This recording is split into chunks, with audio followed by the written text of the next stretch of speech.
Assalomu alaykum kuzatuvchilarimiz. Bugun sizlarga mana shunaqa chiroyli mandarin va olmadan libit ochishni ko'rsatib beramiz. Olmani o'rtasidan bo'lib olasizlar.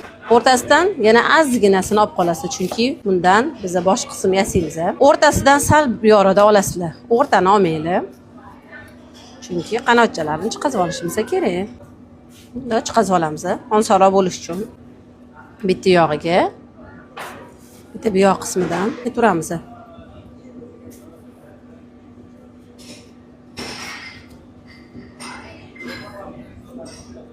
Mana joyiga qo'yib olamiz. Endi bu yoq qismini ham xuddi shunaqa olamiz. Bunda ham bitta oldi, bitta orqa.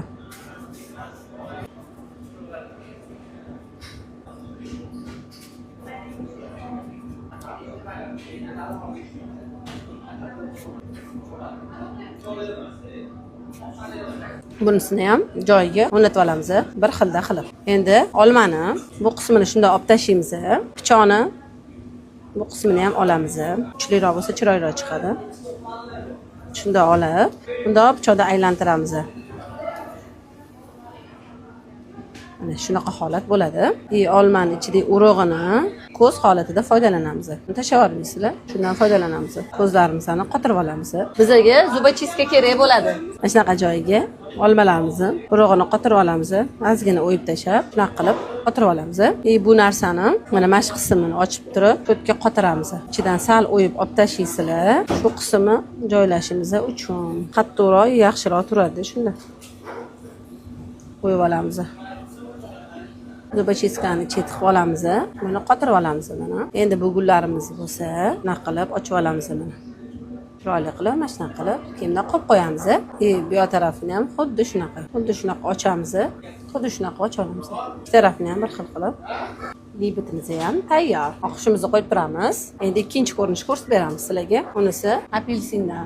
Apelsindan emas, mandarindan adashib ketdim. Hozir videolarimiz sizlarga manfaatli bo'lyaptimi? Kommentariyaga yozib ketinglar. Sizlarga yana nima qilib berishimni xohlaysizlar? To'rlarni qo'yib beraymi, ukrasheniya qilayotganimni joylarni mandarinni olamiz. To'rga bo'lib olamiz birinchi. To'g'ri birinchi. Keyin bu yoqdan to'g'ri.